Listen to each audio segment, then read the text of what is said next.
So we're going to bring these folks out. This one's might get a little more heated. So might get a little more heated. We got passionate folks from all different ends of the spectrum, but at the same time may not agree, or even on the same spectrum, right, end of the spectrum, may not agree on fundamental things that we've been told are a part of, if you're this, you got to be that. So again, we're going to get started. We're going to go into panel 3, which is, do parties matter? First, there's this handsome guy, the founder of Black Guns Matter. I'm not going to be on the panel. I'm actually just going to moderate, because I believe that we need to hear everyone else's voice. And you've heard my voice disagree with everyone the entire time. Okay? Next, coming out to the stage, Felicia Killing.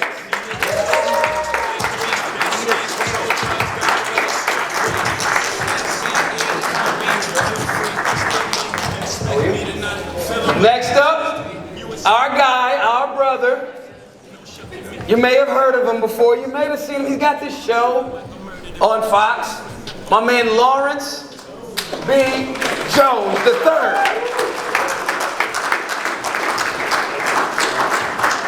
Next up, oh y'all know, give it up for Angela Stanton-King.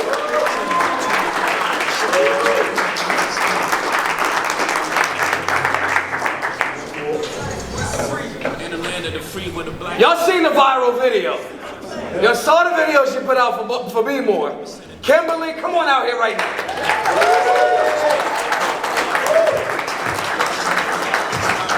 Good Carl. Next up, Options Gang Carl. Carl, where you at?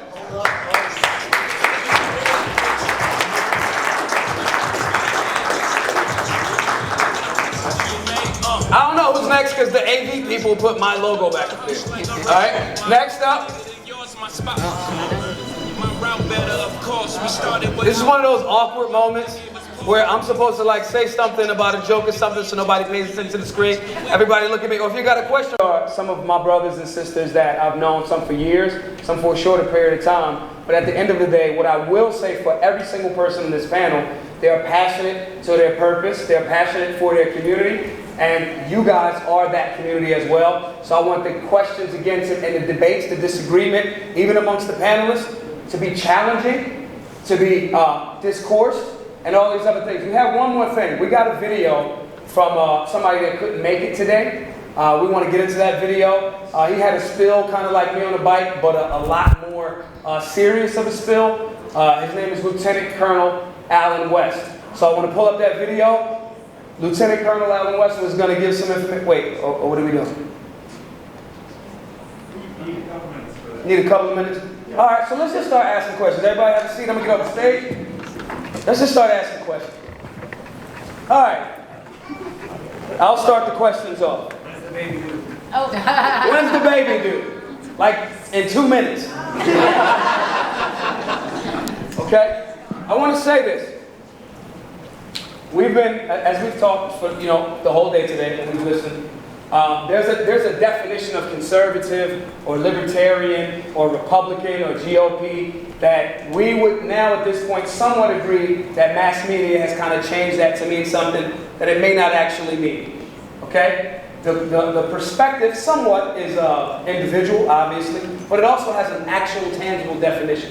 So these folks that are up here are going to give you their perspective, and I can't stress this enough, I want you to challenge their perspective. I'm solid that their perspective and their views are solid enough to stand up to scrutiny. Okay? So we're going to take a couple of questions till everything moves forward. We're going to get to Lieutenant Colonel Alan West's video, and we got a couple of more things. So toss your hand up if you got questions. We're going to start it off. We want to, right there, brother. We're going to keep these questions straight to questions. No statements, you can say you disagree, but the question, and we're going to let the panelists do their thing. And again, as we started in the beginning, no pun intended, leftist term, this is a safe space, correct? Yeah. All right, no dumb questions, no dumb answers, respect, love, and honesty. All right, brother in the back, go ahead. My question is to the two candidates that's running, one in Atlanta and Ms. Clayson is in Baltimore. Yes. You run both guys are running in black districts. Predominantly black districts. why is it imperative that you hit your wagon to Trump? And when you're trying to get black folk, because to be honest, and I'm not saying this is my perspective, but this is a perspective of the community, Trump is the Antichrist and Obama is the Holy Grail. So why not just run on who you guys are as a person and separate yourself and find yourself? So let me repeat that question for the people viewing as well as for if anyone didn't hear that. Okay? The question that the brother's asking is, why are the two candidates running for office, and I'm going to use this part as his that I'm going to say what he said, why are they hitching their wagon to Trump when in our communities generally he's portrayed as the Antichrist and Obama is like the Holy Grail? So Kimberly as well as Andrew. Okay, well I'll start since I'm right here in Atlanta and we're at home. For me personally, I don't really see myself hitching myself to Trump. I see myself giving my community truth. It's important for me to wake them up to what's happening in politics. It's important for me to give them factual knowledge about what this president has done for us. The reason why that is important is because if he has pushed forth initiatives that we are benefiting from as a community, then we want to make sure that we continue to support those same initiatives. So you could vote for me here in Georgia and then turn around and vote for Joe Biden, who would be the president and have power over all of the other people in Congress, and it could kind of be a lose situation. So at the end of the day, we want you to vote for us because we feel as though that we're doing what's best for the community. And at the same time, I'm letting you know from my own personal firsthand knowledge. So you're not hearing this from blogs, you're not hearing it from the news, you're hearing it from somebody that lives in your district that's telling you, this is my firsthand knowledge from working with this administration. I can attest to this. This is what has been done that has benefited us as a community, and we need to make sure that we continue to move forward and not move backwards. Kimberly? First of all, I want to say that's a really good question. For me, it's totally as what she's saying. I started running a year ago, right? And I've always been a Trump supporter. But this is what's so great about grassroots initiatives and being able to speak to the community. When I go into Baltimore City and I ask them, what do I have to do to get you to vote differently? We have over 50 years of Democratic mob rule, right? We've got a lot of corruption. Our last mayor was indicted for pay to play, right? We have a lot going on. And I asked them, how is it that you haven't voted for a Republican? And you know what they tell me? You're the first Republican I've ever met. That means we aren't doing our job as Republicans. We've been writing off the inner cities. We've been acting like, you know what, they just want to vote for Democrats. So I'm there, first of all, to give people an option. Secondly, I talk to people within Trump's administration. I don't know if anybody here knows about Derangement Smith, but he does a lot of work within the administration. We've been speaking since January. I've been bringing community leaders down to the White House to talk to him about opportunity zones. The Trump administration has put $75 billion into inner cities that Democrats have left and neglected. And these are things that we need. We need career opportunities. We need opportunities in general. We need better education. We need a lot of stuff in the inner cities, and Baltimore especially. So when I talk to people and I explain that to them, they understand. And I have to say, yes, my campaign ad went viral. But those that donated to my campaign, the reason why I've outraised my opponent with over $5 million today is because of Trump supporters, because they believe in us. It was Trump that extended that olive branch, not the RNC. It was Trump. It was his administration. So I understand what you're saying, but Trump is on our team, whether people believe it or not. All right. Go ahead, Carl, jump in on. I just want to interject real quick to touch on that brother's question, because it's something that what he's talking about is actually the majority of the black community. So he's not speaking about a minority. He's speaking about the majority of the black community. That's what he's addressing. What we have to understand is there's a nuance that's created, right? Trump doesn't give a fuck about black people. I voted for Trump last election. I'm going to vote for him again. I also understand he doesn't give a fuck about black people, but that's okay. I have my own interests, financial interests, which are why I vote for him. But we have to also understand that a lot of the statements that she just laid out are also factual. So you have this dichotomy where Trump doesn't give a fuck about black people, but if you look at the data and you look at everything on paper, he's technically done way more for black people than Obama has ever done. Obama. Wait. So Carl, You care more about black people than Obama did. No, so on paper, there's one thing Obama did for black people that no one could take away, and it's a symbolic gesture. And honestly, Transitioned our children. This is some real shit. I have a niece that's like 12 years old right now. This is her first time having a white president. So that's a black girl that grew up, never experienced a white president until this administration. So as much as Trump is, as much as Obama's, like I said, I don't fuck with Obama. He's a clown. He did black people dirty. But I can't take that away. Like what he did for my niece, I can't take that away from him. So let me ask you this. So there's this nuance that's created. Your mentions are about to blow up, brother. Here's the question. Here's the statement. So it's two things that and I want the audience to jump in on this as well. Okay? So on one hand, Carl, you've identified yourself as the minority in this conversation right at this moment. On one hand, you say Trump doesn't care about black people. That's a fact. As most white people, and let me put that disclaimer out. Most white people don't care about black people. It's just, listen, everybody. Hey, wait, let me ask you a question first. I'm not here for the grift. Right. I'm here to talk the real talk. So wait, most people only care about their tribe. Most Chinese people care about Chinese people. Most Jewish people care about Jews. Most Indian people care. Most black people care about black people. Most white people. This is a natural. This is ingrained in our biology. This isn't even something that's like. So let me ask you about systemic racism. So in essence, that's what I'm saying into this. You're not saying that President Trump or any politician is just going, let me hate you. You're saying I'm focused on my thing. But then on one hand, the actions and deeds outside of the media spin, then you're saying, well, yeah, you can't deny the things that this administration has actually done to benefit for black people. Trump is a dick. But when he said that statement about, like, he did more for black people since Abraham Lincoln, on data, like, if you just take away all your feelings about Trump and you just lay out the data, like, he has a case.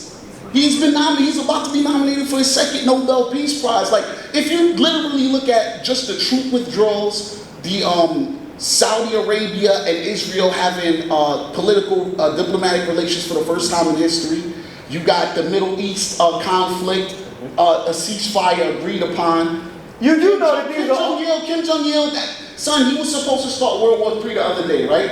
And son is in the corner faking his death every other week, right? So you do know that you actually are saying things that make you sound like a Trump supporter, though. I said I voted for him last year. Okay, cool. I'll vote for him again. Right. But I know you don't give a fuck about me. Like, it's like you can understand. Why are you that. voting for him? Wait. That's That's a great question. That's a good question. That's an excellent question. Wait, stop. Everybody stop. So I just want to identify that this is the most lit panel that you've all been a part of. Oh yeah. Alright. So wait, let's get. Hang on. Oh, here's the deal. Here. I don't know Trump. I don't know if he likes black people or not. We need to be careful with our words. We don't know this dude. But what I will say is this. I'm not just gonna vote for a black dude because he's black. Come on now. You got what I'm saying? I don't think that white folks should vote for white people just because they white, or just because he's Republican and you are, or I'm Democrat and they are too. Vote for the best candidate. That's right. Forget the title. I said it earlier. It's put there for a reason, to be divisive, to start this crap right here. This is, to me, I'm like... Why gotta be crap though, brother? No, not you. Use a nice I'm word. talking about this. We are talking about elementary stuff. Right. Yo, we're humans. These are human issues. Not Democrat or Republican or Trump's hair. I don't care. He doesn't have to like me. So why can't I know dudes. Trump Jr. mention Kyle Rittenhouse before he mentions a black person? Pause. Time out. Lawrence.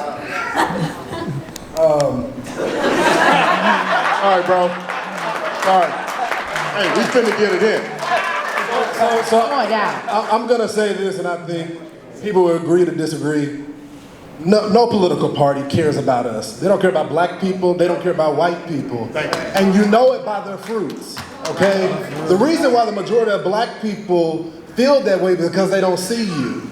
And right now, we're given the choice between our humanity and what is in policy. Yes. Right? So if you don't care about my life, yet you talk about being pro-life, but when the state abuses its power and you are silent on it, and you think I'm going to vote for you? Of course not. Come on. So what we're seeing right now is people debating the Democrat versus Republicans, but that's really not the fight that's going on. All their kids go to the same schools. They all go to the same dinners. They all go and laugh about you. And to the Republican friends that think that the black folks on the plantation, how many times have y'all asked for a balanced budget amendment to put education first, to put the economy first, and then you still go and vote for them too? So you can't talk about black America because both sides are voting for politicians that continue to do the same thing over and over. But let me break this down for you, because so often we focus on the presidential election. And that's not how our republic works, right? There's a minute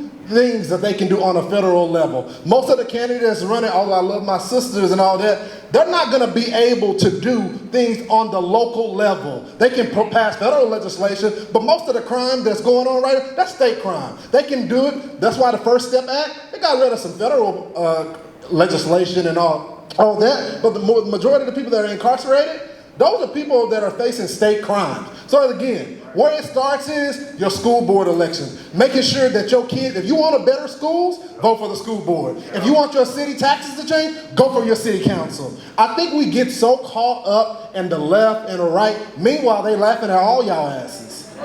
Thank you. Thank you. Thank you. Okay. Isn't that? Nobody? Okay. I got something to say.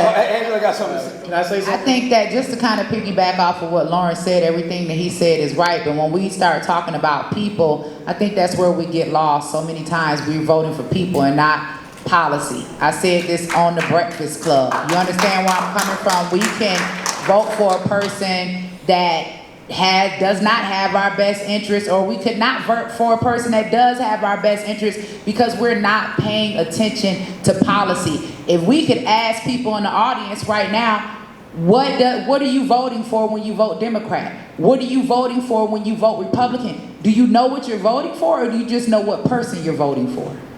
It's a very excellent question. Yep. Got a brother right here with a question up front. Stand up, brother. Okay, it's not really a question. I agree with the option game. I agree with what you're saying. Like, I know what you're saying.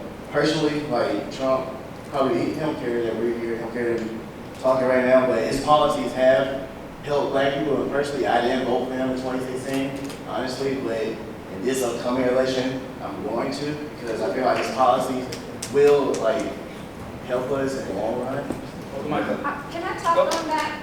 Hold on. That was your statement? Oh, yeah. All right, that was your statement. So basically, brother saying, he didn't vote for him last time, he's going to give him the run back, and he got his vote this time. Go ahead. This is what I want to say. And hello, beloveds. I love you all. For those of you who are part of Twitter class, you're my fire. Okay? I want to know, and this goes back to what Inspire the Block was talking about. He's pointing to the local area, and he's asking these beautiful women, these beautiful black women who are running on our Republican platform, thank you for that, by the way. He's asking you to give him your platform, to give him your ideas, to give him your policy. Not Trump, who is way over there in Washington. Nobody cares about that. How is your presence going to impact the community? If we can't answer that question for the people, they're not obligated to vote for us. They're not obligated to support us. We have to give them exactly what they need. This is why I push on Twitter class that black agenda. I don't care if you're saying, well, we got an agenda for all Americans. No. If the community in which you are running and you want to represent, you have to present an agenda that's going to be useful for them. I said it on Twitter. I said, if you're going to run in a farmer's community, it is imperative for you to have a farmer's agenda. In like manner, if you're running in a community that is predominantly black, you need to have a presentation, an agenda that's going to minister, bless, assist, and support that community. So he's going back to the local area. You know, it's great what Trump had did with First Step. I have my issues with that, but whatever. But how does that trickle down? it's trickling, these policies that he's doing, how is it trickling down to the local level that's being dominated by Democrat leaders? So if it's great for the federal, great, wonderful, but how is it going to impact the people? This is why I don't want us to be pushing Trump all the time. I don't want us to be pushing federal all the time. Let's talk about just the communities in and of themselves. So I think, and he could correct me later on, but I think that's what he's going at. What is it that you're going to present? And one of the parts that you mentioned during your presentation was when this gentleman in the back was asking, you were talking about pardoning at the local level, something along those lines. That part hit me more than you talking about the First Step Act and what Trump is doing, da-da-da. When you brought that home and you said, no, you can actually go and apply to get your record completely clear. That hit home because now the people know that they have power. And that's what we want to do. We want to bring that power back to them. Okay, anybody wants to address that? So I just want to tell this room right now, and I've been talking about it for the past week and other podcasts and things like that. I've been working with the administration on something I call survivor to investor. And this is important in Baltimore City. I don't know if you guys know this, but we have 17,000 vacant homes. We also have a lot of black men that have been what they could call corner boys because they were survivors, and that's what they had to do. So this is something I've been talking about policy-wise. So with the survivors, the corner boys are different from the shooters. They're different from the gang members, and you have to understand the difference, right? So with this, walking on the streets of West Baltimore, I've been talking to young men, and one of these young men pulled me aside and said, you know what, Miss Kim? That's what they call me, Miss Kim. I have money that I can invest in some of these vacant homes, but they're going to ask me where this money came from. I want to get off this corner. I want to be a real estate investor. I want to invest in my community. And I said, well, if we put these homes in a program, an affordable housing, a pathway to ownership for people to be doing rent to own, can we do that with you? And he said, yes, and I will get off the corner. So I've been talking to the administration about survivor to investor. We hear a lot about amnesty for illegal immigrants. What about amnesty for those Baltimoreans, those boys that grew up in that neighborhood? So for 1 year,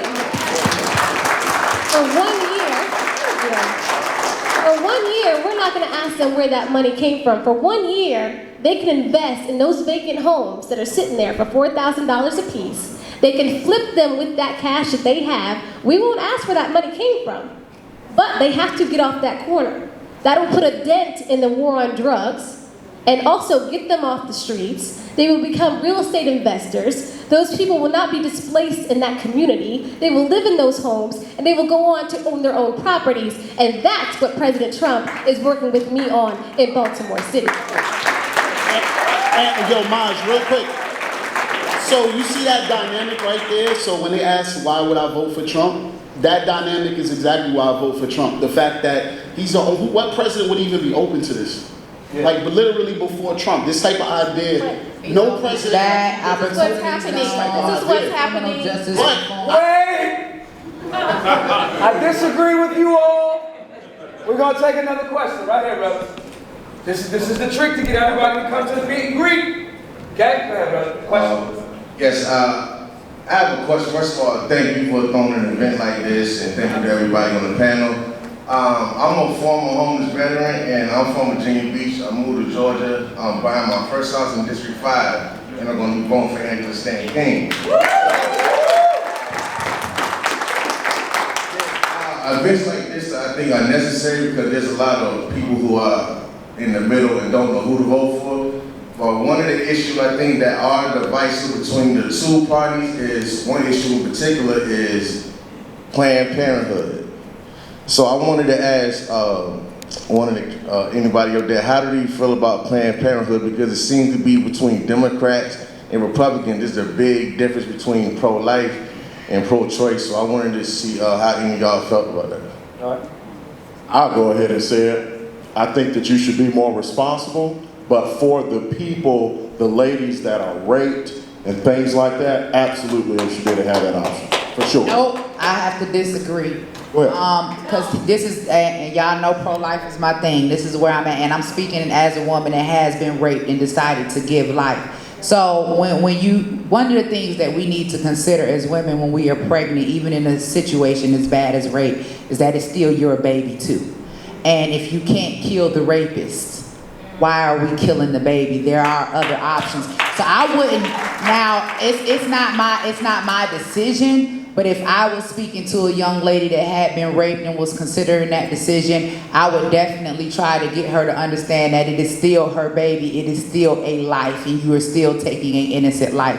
Now, my thing is this for the black community, because we always want to stand on the front line of white supremacy, right? We talking about Black Lives Matter. Well, if Black Lives Matter, then we know that black life begins in the womb. So you can't stand on the front line and say you want to fight white supremacy, but you have no problem with sacrificing your own child in an abortion bill. And that's just the bottom line. So we need to reassess, we need to re-evaluate how we look at life. Let me add to this question. Oh, son, come on. No, wait. Kimberly, then Lawrence, then Carl. But I want to add to this question. What about the father's rights in that? I'm definitely for the father's rights. Why does the father not have a right? You can't even get pregnant without the father. If there's a situation, let's just say, for instance, me and this man are getting ready to be with child, and we get into an altercation, and I fall down the steps, and the baby dies. He'll be charged with feticide. He could go to jail, and it's his child. But he can also love me enough and his child to want me to keep the baby, and I can go down there and kill the baby 6, 7, 8 months, because abortion is now up to full term, and he has absolutely no control and has no right to even save the life of his own child. We can't say that we want men to be fathers and we want them to be responsible when you're taking away their right to save the life of their own child. Yeah. First, I want to say thank you for your service. Thank you, and thank you for the question. So this is something that I deal with a lot in Baltimore City. We do have Planned Parenthood clinics there. So I always stress the fact about family planning. We have 35 countries in this world that have oral contraceptives over the counter. This is before conception.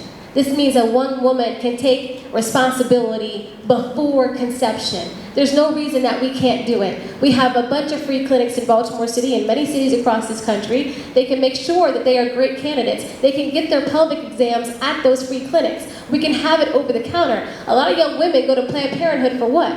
For their birth control pill, for that oral contraceptive, right? So if you wanted to fund Planned Parenthood, my Republicans, why don't we do over-the-counter oral contraceptive? That way they can't give that data to the federal government to request that money to keep that Planned Parenthood open. It's my idea. Well, one of the things I do want to say in agreement to what she said about pregnancy prevention is if we don't create the life, then we don't have to end the life. So instead of funding abortion, why don't we fund preventative methods, and why don't we fund adoption? Or, look, I know some Republicans are serious about being pro-life. I don't think a lot of them are, because you still get seeing Planned Parenthood get funded, and a lot of Republicans are voting for it, and they have been voting for it for years in these continuing resolutions. But I think when we start focusing on the pro-life issue, I think we focus too much on Planned Parenthood. Can we focus on getting people financially stable so that won't be the option? You know, because the fact of the matter is people with money don't get abortions really. So my message is for Black America is let's get us in a financial stable position so we can take care of our children. I mean, if y'all think Planned Parenthood is going to get the funding, that ain't happening. All right, I can't live in a fantasy land. But what I do know is we've had Black Wall Street before. I do know we're kings and queens. I do know that if we're given the right opportunity to reinvest in our community, and we get rid of redlining, and we get rid of some of the corruption in our community, that we won't have to even worry about Planned Parenthood, because there won't be any Black people to go there to get those abortions. I think it is an issue I'm sorry, baby. I think it is an issue though when it comes to Planned Parenthood, because they're pushing this lie saying abortion is health care. See, I'm post-abortive myself. I'm not perfect, right? But I bought the lie. I was told that it wasn't a life, that it wasn't a baby. My thing is don't mislead people into making decisions that they'll regret for the rest of their lives. At least let's be honest and give them truth so they can make a sound decision. Abortion is not health care. Abortion is death care. All right. I'm really glad this brother brought the most important factor in all of this, F all of the political views, the financial status of people who are now having babies. So what Kim mentioned, you know, all about the oral contraceptives and, you know, we're making them over the counter, these are all great ideas to contribute to the problem. But when that poor family has the baby, right, this is the situation, they have the baby. Do you, if anyone here is parents, do you know how much it costs to raise one baby? It's not cheap, it's very expensive. So to put people in a position, you guys want people to have these babies, but y'all don't have no place to put the babies. That's not true. Stop. That's not true. Oh, come on, the foster care stuff. True. And on top of that, just because you made the decision to keep a child that was a product of rape, to say that every woman that's in that situation should have to do that. I didn't say they should have to. I said I wouldn't encourage it. Stop. That is crack. That is I'm not going to tell anyone to kill their child, sir. To tell a woman to raise a person that is a daily... It's her child. But it's a daily reminder of She her can put it up rapist, for adoption. the person that put her in that situation. She can put it up for adoption. You know what's the daily? Put it up to adoption to where? To the overrun foster homes? And this is the Okay, problem with the black This community. is why y'all don't really... Because the black man would rather have a child be aborted than to take responsibility for raising a child. Wait, whatever, cut everybody's mic. That's how I win.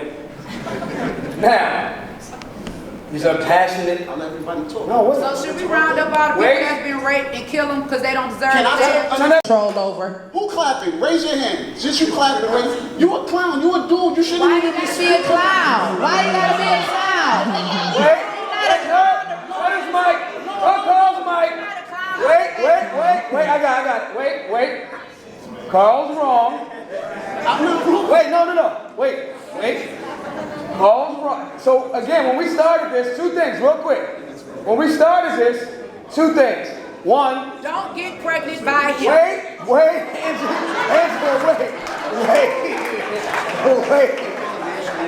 Okay, so again, two key components here.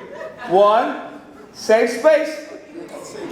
The brother's not a clown. I think the brother's very debonair. That's right. That's why I called it that first, right? Now,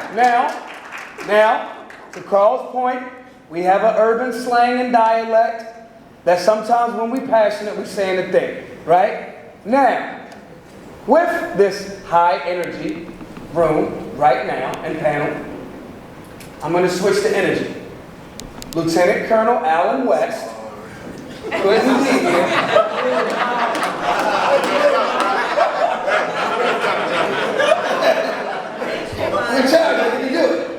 Lieutenant Colonel Alan West couldn't be here, but he wanted to leave everybody a quick message. We're going to look at this message. Then we have another person that couldn't be here tonight, and we're going to listen to that message as well directly after. All right? Let's listen to Lieutenant Colonel Alan West. Hey, greetings everyone. Lieutenant Colonel Alan West, the chairman of the Republican Party of Texas. I wish I was there with you, and I wish I could have awakened this morning and take a nice good run through my hometown of Atlanta, Georgia. But instead, I'm here in Houston, traveling around the state, making sure we have victory in 2020. But when I think about you all being there in my hometown of Atlanta, I'm the living embodiment of the American dream. In 1961, I was born there in Atlanta in Hughes Spalding Hospital. At that time, Hughes Spalding was a blacks-only hospital. I grew up in the inner city of Atlanta, Georgia, the old 4th Ward neighborhood, the exact same neighborhood where Dr. Martin Luther King Jr. born, raised, where Ebenezer Baptist Church is. And here I am today, a retired lieutenant colonel from the United States Army, a former member of Congress, and chairman of the largest red state in this constitutional republic, the Lone Star State of Texas. And that's what I want you to understand. That's why you're there. You're there to talk about being a victor and not being a victim. You're there to talk about equality of opportunity, not equality of outcomes. You're there to talk about economic empowerment and not economic enslavement. When I think about our black community, we've been victims for too long. We've been economically enslaved for too long. We have allowed other people to try to dictate our outcomes instead of taking advantage of the opportunities that we have lying before us. First and foremost, that starts with quality education. You know, the congressional district that I grew up in, that was John Lewis. He was my member of Congress. And Angela King, I'm all behind you. I want you to win that. I'm honored to say that you represent my own home, my own neighborhood. So have a great time at this important gathering. Maj, thank you for having me. And always remember, your Second Amendment is there to protect the very First Amendments. Your freedom of religion, your freedom of speech, your freedom of expression, the freedom of a press that is objective and not propagandized, and of course, the right to petition your government for redress of grievances. If you don't have a Second Amendment, you're not going to have any of those rights. So stand strong, and always remember that an armed person is a citizen. A disarmed individual is a subject. God bless you all. Have a great time in Hot Land.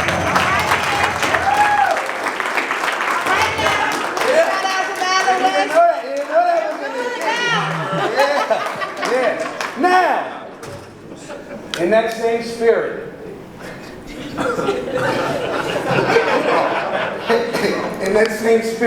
we're talking about discourse. We're talking about passion, hours of passion. Some people support Trump. Some people think he doesn't. Some people like me are libertarians. Some people want to get money. Some of y'all want to be socialists. I don't know why, right? But in that same spirit of discourse, my good friend Van Lathan could not be here.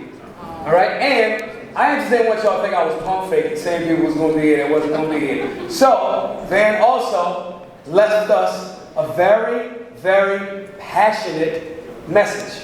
Play that. What's up, it's Van Lathan. I cannot attend the Solutionary Summit this weekend. The times that we are living in have necessitated that I be somewhere else. But hope that you guys all have a good time sharing information. Listen, this thing. I'm a liberal. Super liberal. Like, really liberal. Me and Maj don't agree on most things.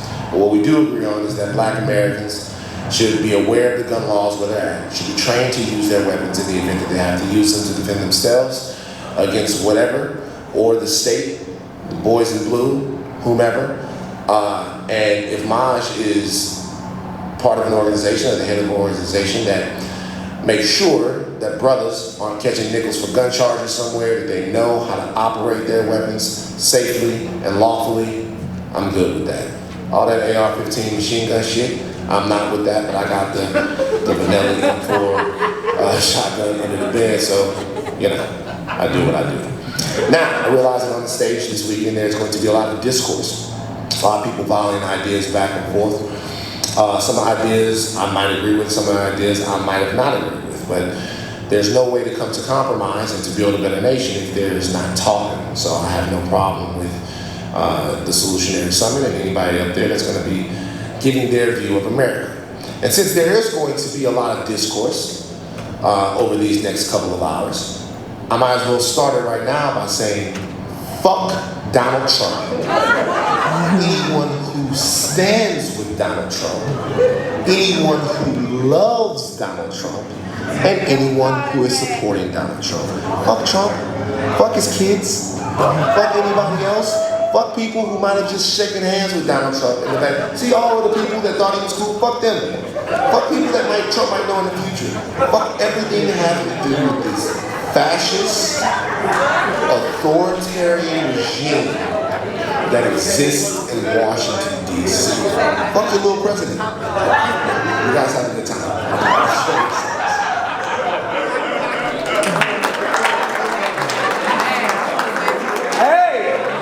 We said it's about freedom. We said it's about discourse. Right? So which leads to the next question. What is Trump derangement syndrome? Analysts. What is Trump derangement syndrome? I know I talk a lot. I'll let somebody else talk. You gonna go? Y'all got real quiet. I got it. Go ahead, Lawrence. I got it. Half of you in the audience, that's what Trump derangement syndrome is. This man right here, that's what Trump derangement Trump is my nigga. Trump derangement. Trump derangement syndrome is not being able to articulate policy or what you're for without mentioning Donald Trump. Now, there's also Democrat derangement syndrome on the right, which you cannot articulate your policy without saying the left does this, or socialism this, or the Democrats did this. So the syndrome is on both sides of the aisle. It's just more prevalent right now going on with the Trump syndrome right now. But both sides do it. I think Trump derangement syndrome is somebody that just refuses to hear the facts. I mean, like, my Breakfast Club interview. How many of you in here saw my Breakfast Club interview? Just, no matter how much sense it makes, you just can't get with it. And I think that, you know, the bottom line is, and it's serious, because you should hear the conversation with me and my dad. I'm like, Dad, you voting for me? Hell no! Why? Because you ride with Trump, but Dad, I'm your daughter. I wouldn't give a damn. See, Dad, he parting your own child. Right. He parting your own child. You understand where I'm coming from? Like, he made my life better. Even my own dad, they don't want to hear it. So I think that's what my definition of Trump derangement syndrome is. Just regardless of the facts, we're just going to ignore it and stick on the fact that the man is orange and supposed to be. If you look at Instagram, you'll notice that there are different movements happening which are combating these images. You can go on Instagram and do the hashtag Black marriages or hashtag Black wealth, and you'll see a plethora of individuals who are owning our own narrative, and that's how you beat them. Now, when you have a collective doing the same thing, that's what I love about the conscious movement and many others. We have come together on just the basic principles that we love Black people, and we are not ashamed of loving Black people. We're not ashamed of being Black people. When we bring that message together, that conglomerate actually battles the mainstream media presentations. Does that make sense? So, as a member of the mainstream media, I think the best way is show your people. And what do I mean by that? Don't allow the mainstream media to tell Black America who you are. Go to them.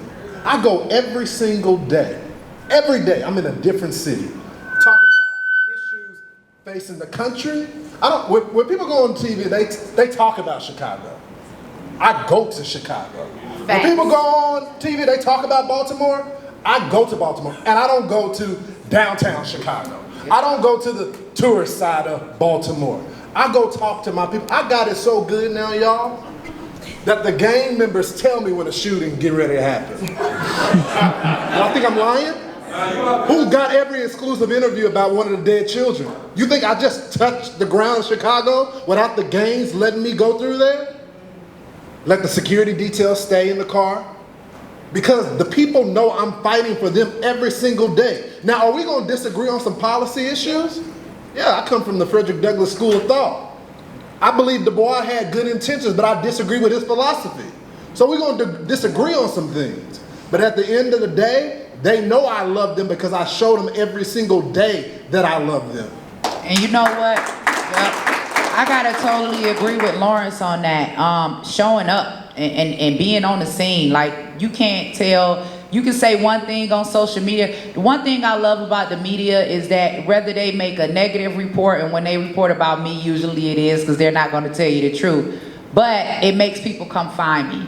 And then when people come find me, they find out who I really am. Now, my works and my actions speak for themselves. I don't have no issue. Just like Lawrence, I can go land in any hood. I can go from the White House to the trap house. I can go from the White House to the church house to the hood corner. I can leave the studio. I just left the studio with Rollo, Fam, Goon, the whole team, and now I'm back here. So I'm able to do that because people know and pick up on my transparency. They know when you real.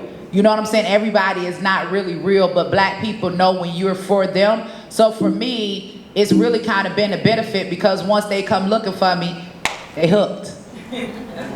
Next, Carl. I think to answer that question, the question that needs to be asked to you is like, in terms of what representation? So you asked like the battling against the mainstream media. Do you mean like as a Black conservative? Like, I don't identify as a Black conservative. Like, I only care about Black people. Like, the fight the black conservative fight and the fight against media and just black people in general is two separate fights. Like, it's not the same thing. I think we got to get to the bottom of what people are doing, everything they doing for. Like, so a person like me, like, I have no grift. Like, I have no stake in any game with any party. Like, I don't make my money from any party at doing anything like that. So all I care about is the advancement of black people. If a Democrat happens to come up with a plan that could advance black people, I'm gonna fuck with him. Like, I fucked with Andrew Yang right before, until he lost the Democrat. I was literally, if Andrew Yang was a Democratic nominee right now, I would be voting for Andrew Yang over Trump. And they have two completely separate policies, but I can see where the advancement of black people can come from each of their schools of thought. So I think we could, like, that type of question, and it's a great question, but I think we gotta, like, kind of dig deeper into that. It's like, the mainstream media against who? Because, like, just because a conservative is black, and this is no disrespect to y'all, because actually I really mess with them, so I fuck with a lot of their policies, so they're not the people I'm talking about. But we know all the names that are out there, the dudes that are running around making money off of this, because it's an easy bag. Like, you're a black dude fucking with Trump, you get a lot of followers, it's an easy lick. Like, that's an easy bag. Everybody knows this. He's a commodity. Not to interrupt you, brother. I gotta disagree, because I need somebody to put some money in my bag right now. $1. Baby, I'm from the hood. I ain't made it yet. I'm still trying to make it. I'm trying to take my people with me. Trump is the biggest bag in town. Trump is the biggest bag in town. Real quick, because I think there is some legitimacy to the brother's point. Angela may not be one of them, but to be real, there are some that tie themselves to the president and to the conservative movement and bash black people in the process.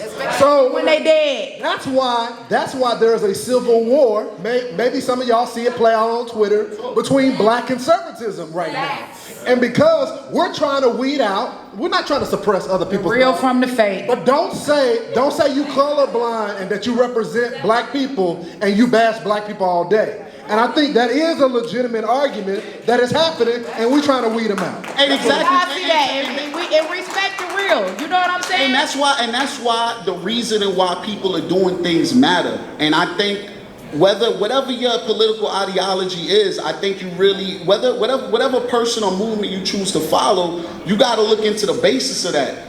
Does this person have to do this, or is this their only bag? Could they make money if they weren't doing this? Like, if a person can't make the same money they're making now, riding Trump coattail, running his game or whatever, you gotta put that into consideration. Like, these are people that are compromising. They're here for the dollar. There's some people, this program that she's talking about to take corner boys out and make them real estate investors, that's one of the dopest shits I personally heard coming out of a politician in my life. So. But she's not the majority. She's not the majority of black conservative. This is one woman with a dope idea. I disagree. She's not the majority. Wait, I disagree. Not like legitimately disagree. I get to your point though. We are the majority. Media is highlighting the minority. No. Yes. No. Yes. I will give credence to your point that the media is always a factor in terms of what gets represented or what gets spotlighted. Right. But fam, we've been in the same buildings. We've been in. I ain't talking. No, what I'm saying is, I'm not talking. Most of the black people are not keeping it this funky. No. But what I'm saying to you is not. No. What I'm saying is, I am agreeing with you. It's literally safe space pause. A lot of clowns. Yes. Unsafe space pause. Right. Can I say something? Sure. I think that you made a legitimate point, and I think that why it's important when we talking about politics and we talking about putting people in office.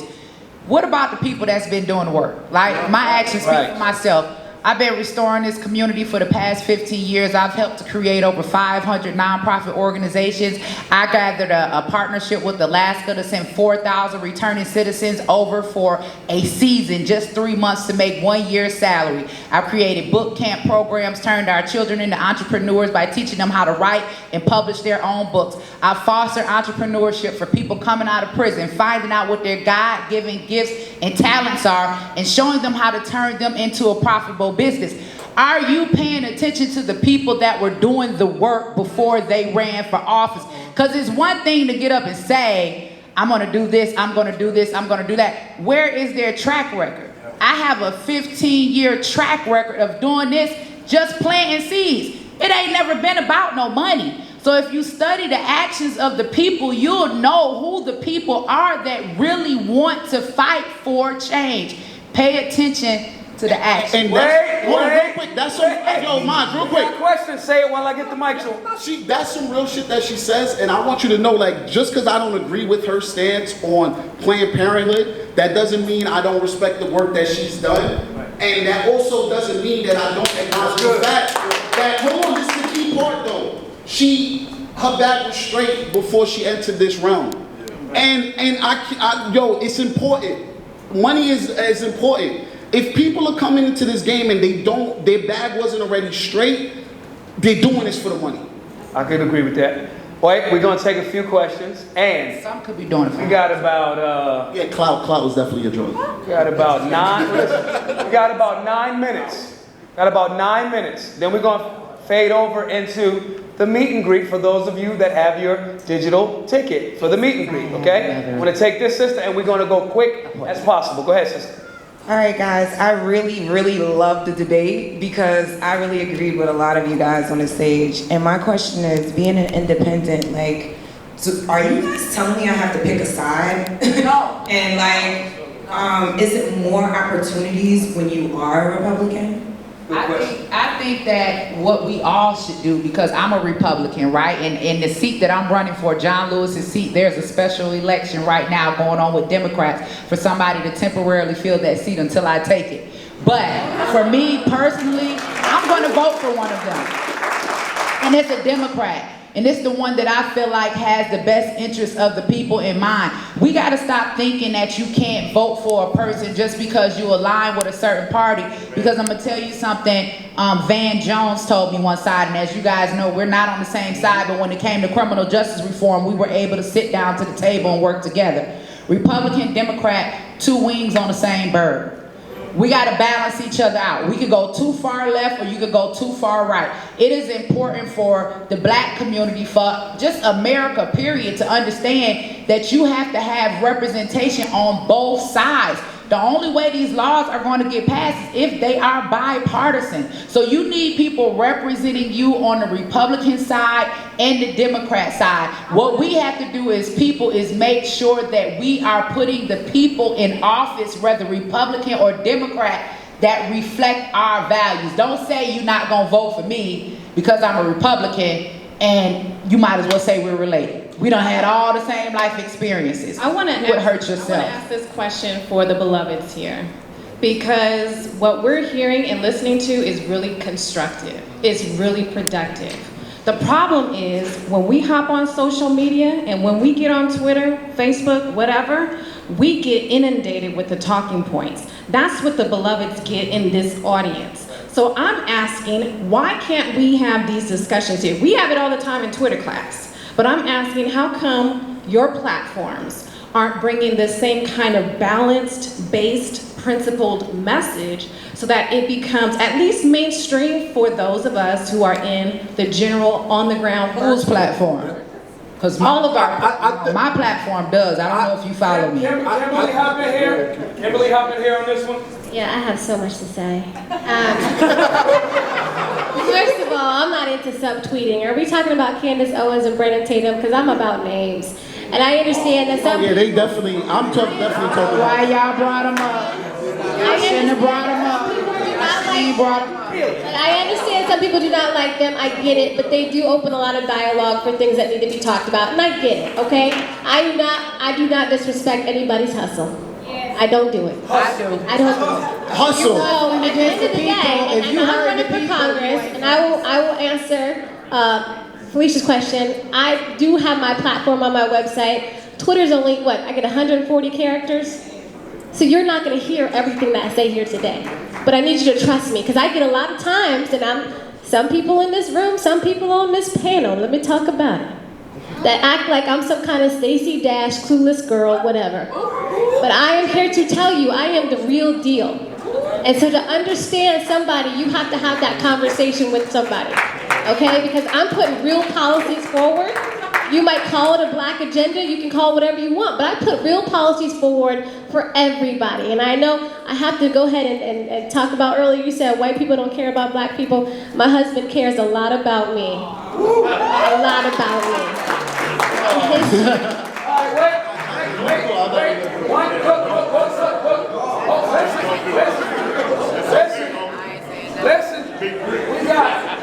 Listen, we got room for 2 more questions. Wait, then after that, you got, pull out your digital ticket. We're going to be at the meet and greet, which is literally across the hall. All right, you right here. I would like to know, especially for the people in the media and the people running for office, why you're not calling out the propaganda, the obvious propaganda that the mainstream media puts out every day. They're lying to us out. They're just lying and lying. Maybe not you. Why aren't you calling out? And I call it out all the time. I'm always calling the Democrats out for their pedophilia. If y'all want to talk about that, we can get into that. I mean, I'm open. Whatever y'all want to talk about, I'm the one that's going to stand up in Congress and going to say it. That's why you all need me on the floor, because I am definitely willing to fight for and protect our children. Do y'all want to talk about it? Lawrence. He's right, though, about the mainstream media. He's right about it. Wait, but Lawrence. I am a part of it. You know what? Right. Your point. Right. But that's why, you know what, let me go back to the Queen question, because her question was, is it easier to pick a side? Yes, it's easier to pick a side. I have chose the hard route. So when people always say, well, where are the rest of them? It's not easy to be the lone voice, not just on Fox News, but in all media, talking about all of the issues concerning Black America. Because every side, whether you're on the right or the left, wants you to choose a side. So it's easy financially, it's easy to rise up. The only reason why I've been able to be successful at Fox News and anywhere I've been is because the people support me every single time. Every single time. Because I'm speaking directly to them. So if y'all want more voices like me in media, support us. Yes, you're right. You're absolutely correct. Other media outlets out when they ban us. I'm sorry, Carl, baby. I'm going to let you get it. But y'all make sure y'all call out these media bias when y'all see them. Call them out. Call them out. Here's the deal. Wait. Boy, Ken. Ken, look. I ain't saying. Ken, then we got this one last question here. So you're the first person in media that I've met that seems genuine and honest. So I'll support you. Okay. But the rest of them, stop watching them. Look, it's about money in the agenda. Ratings, am I barking up the right tree? Yeah, that's all business. Exactly, of course. So if you're tired of the lies and the propaganda and the agenda that they're pushing, stop watching them. Okay, so it's that easy. Just stop watching them. That's it. It's so entertaining. Well, I don't watch the news, but when I do, it's like, wow, this is like Netflix. Like it's entertaining. So it keeps you there. It plays on the drama. It plays on your emotions. So you, right? And then you're not going to question what they say. Because CNN said it, you flip to the next channel, they saying the same thing, flip to the next channel. Stop watching them. Support that dude. Bam. Lawrence, what your show happens to be on what platform? Please. And what's the No, I can't. show, my brother?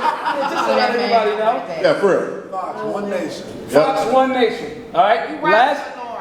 Last question. Then all of the panelists are going to give their handles.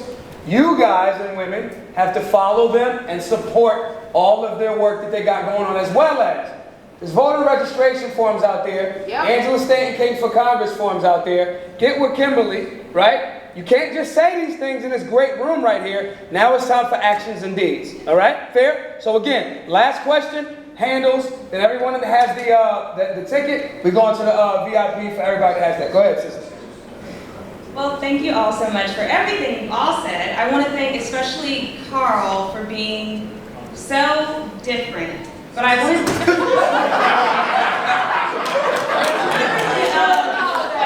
What I have to say is I just wanted to challenge your mindset just a little bit. Hearing you speak, it was just really interesting because it seems like most of your personal motivation when it comes to your thought process is money, which could make sense because you're a man, whatever, I don't really care the reason.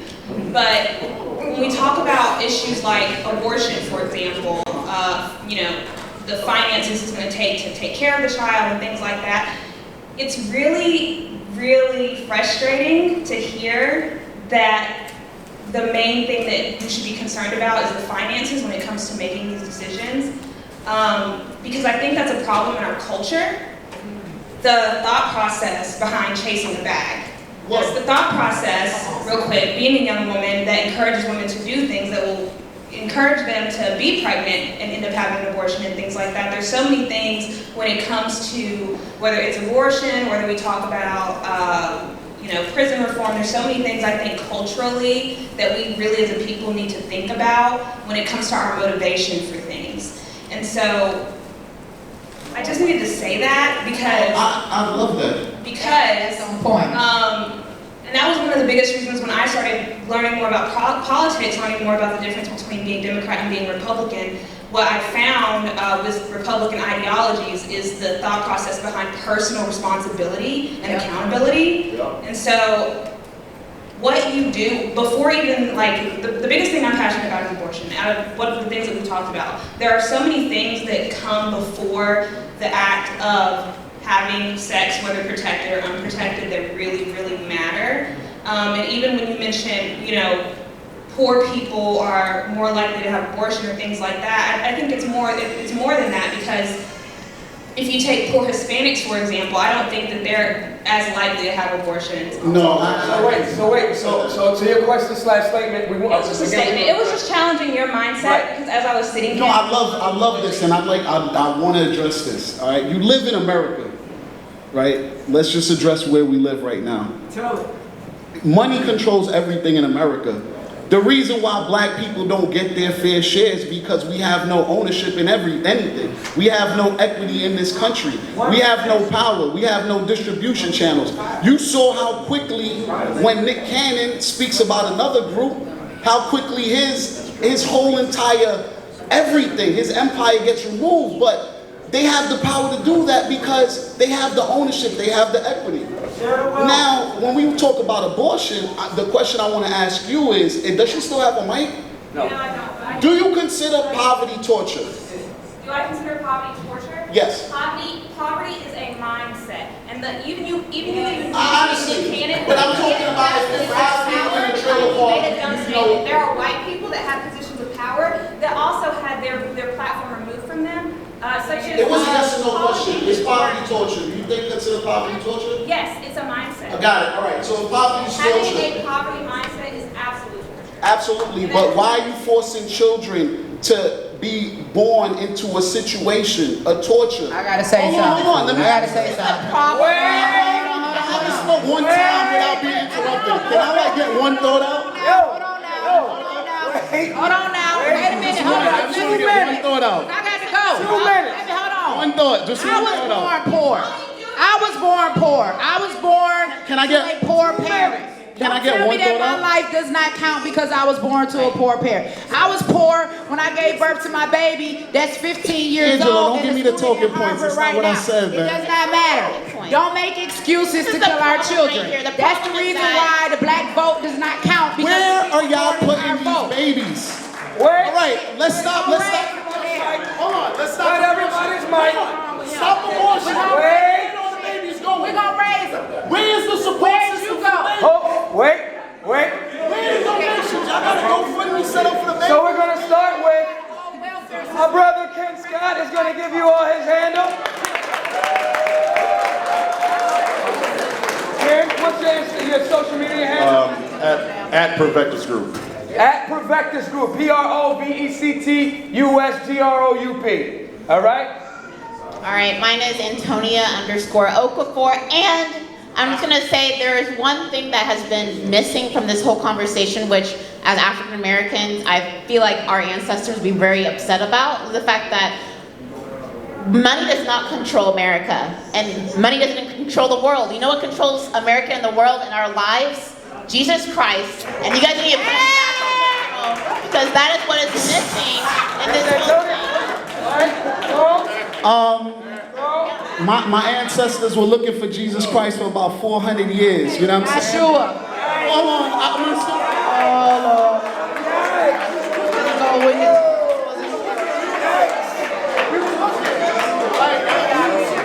I'm just saying, like, you know what I'm saying? We You're the doing baby first guy. Yo, Jesus is good. Like, where you at? Wait. Underscore the civil right. At the meet and greet. Carl, what's your social media handle? Underscore the civil right. Underscore the civil right. Kim. I like to follow directions. I'm at Kim K. Baltimore on Twitter. Please follow me today if you'd like. Thank you. Angela. Save the damn children. All of them. In the womb, outside of the womb. Save our children. Black life matters. Black life begins in the womb. Now I'm going to be obedient like Kim. The Angela Stanton on IG, and on Twitter, I am the Angie Stanton, and Stanton-King-for-Congress.com. Don't forget, Stanton-King-for-Congress.com. Lawrence B. Jones 3 on all platforms. Lawrence B. Jones 3, all platforms. Alicia. Two things. You can go to consciousconservatism.org. We have a wonderful network of great individuals who are delivering educational materials to you. You can go there and join. And you can also follow me in Twitter class at Coach Felicia. That's Felicia with 2 E's. Thank everybody for our amazing panelists. Again, thank y'all so much. They're getting out of here. They're going to be at the meet and greet. If you have the meet and greet ticket,